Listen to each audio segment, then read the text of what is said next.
Have you ever found yourself rambling in a sales meeting, losing control of the conversation? So you find yourself going down rat holes where your prospect has taken control, setting the agenda. And as a result, you walk out thinking you blew it, yet another opportunity lost. My name's Rashid Kotwal. Unfortunately, this is a pretty common scenario. However, it's easily fixed if you have the right mindset and structure your meetings correctly. Let's start with your mindset.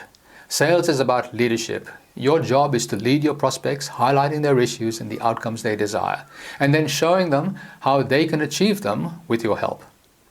So here's the process we use and teach our clients. The acrostic is dictate, starting with D for details.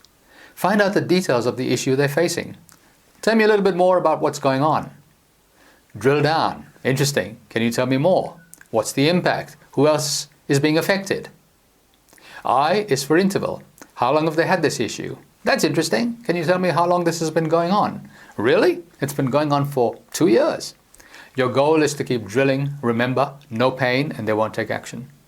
Remember, pain could actually be an aspiration, some goal they want to achieve but they haven't been able to for whatever reason. C is for cost. Do you mind if I ask how much not solving this has cost you? Many people can't directly answer this in money terms. You ask this because you want to highlight to them what it's cost them emotionally. How do they feel not having achieved, made the money, achieved the lifestyle, whatever it is they wanted? So what kind of aggravation has this whole thing cost you? What are you feeling? Next is T for try and fix. What steps have you taken to try and fix it? You want them to acknowledge that they haven't been able to fix the issue, and that's why they're talking to you. A stands for action, or rather inaction. Your goal is to really crank up the pain. Do you mind if I ask what would happen if you don't fix the problem? Imagine it's 6 months from now, a year from now, and nothing has changed. What are the implications? What's at stake for you to lose or gain? Remember, your enemy is the status quo. If they're happy with where they're at, or the cost of doing something is actually greater than the cost of staying where they are, they won't buy. T is for talking less. You have 2 ears and 1 mouth. Use them in those proportions. E is for emotions, future pacing your solution, which is the most important component. Remember, we all buy on emotion and then seek to justify our decisions with logic, either to ourselves or somewhere else.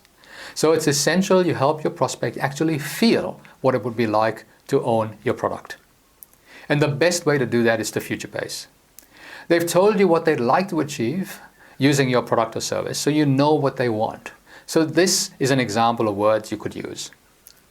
Imagine you bought the whatever it is you're selling, and it's a year from now. You're sitting at your office or your home, looking back at everything you've achieved because of your decision today to move ahead. How does it feel? Then shut up and wait. Do it right, and you'll notice a major shift in their demeanor. Have them try on the solution by delving down and asking them to describe in more detail what they're seeing, hearing, feeling in their imagination. This is one of the most powerful things you can do in persuasion.